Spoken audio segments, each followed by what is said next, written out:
Holy Trinity, various manifestations of God.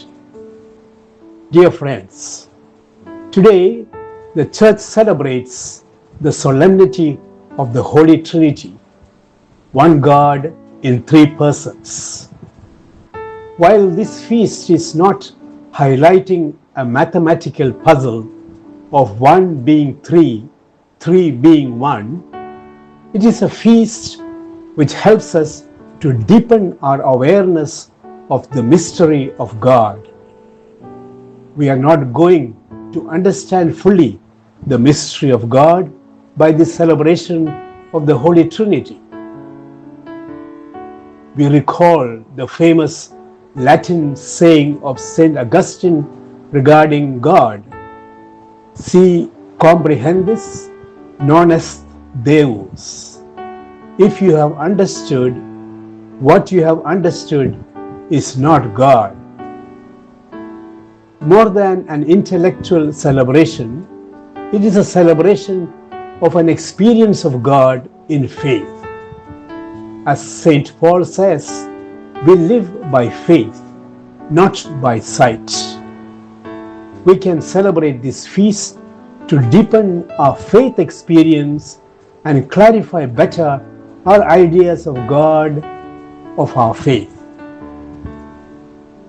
Augustine again reminds us, "Credo ut intelliga." I believe that I may understand better. Ancient thinkers like Aristotle, Epicurus, etc., thought of God as a God who thinks about himself only, a God who is not involved in human affairs. The Old Testament depicts God more as a God to be feared. The Bible presents an image of a patriarchal God, sometimes benevolent, sometimes revengeful. Further, the biblical God is a father, a male. Very few references to God as a mother, a female. God is in reality beyond gender. Bible says, God created humankind in his image. In the image of God, he created them. Male and female, he created them. Genesis chapter 1, versicle 27.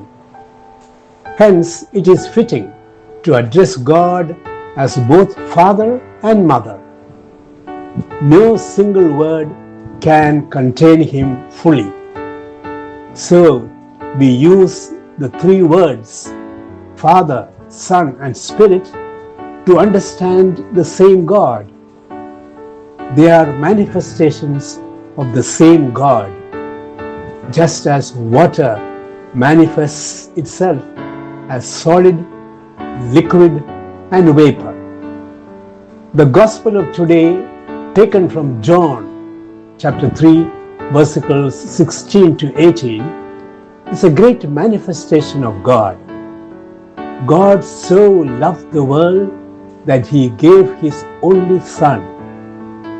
God the Father, Son, and Spirit are in constant relationship. That relationship of love overflows into the world.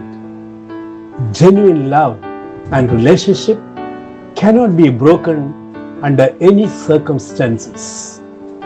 God's love and relationship with us can never be broken. Hence, we call God an unconditional lover. The feast of today teaches us about genuine relationships. The relationships that we live in this world, the family relationships, the community relationships, the relationships we build in our parishes, in the work spot, in our friendships, have the Holy Trinity as its foundation and inspiration. Holy Trinity is a relationship in love.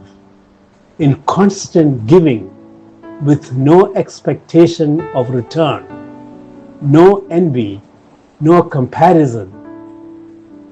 In the first reading of today, taken from Exodus chapter 34, we see how God reveals himself to Moses. The Lord, a God merciful and gracious, slow to anger and abounding in steadfast love and faithfulness. Moses experienced God in various ways, especially as a God going in the midst of us. A Trinitarian experience. God meets us too today similarly. Feast of the Holy Trinity is also a renewal call. The feast calls us not only to an external celebration, but to an internal awakening. Made in the image and likeness of God, Holy Trinity dwells within us. May we awaken to God's presence within us. Let us strive to make our relationship to be humble manifestations of the fundamental relationship of the Trinity dwelling within us. May God bless us all.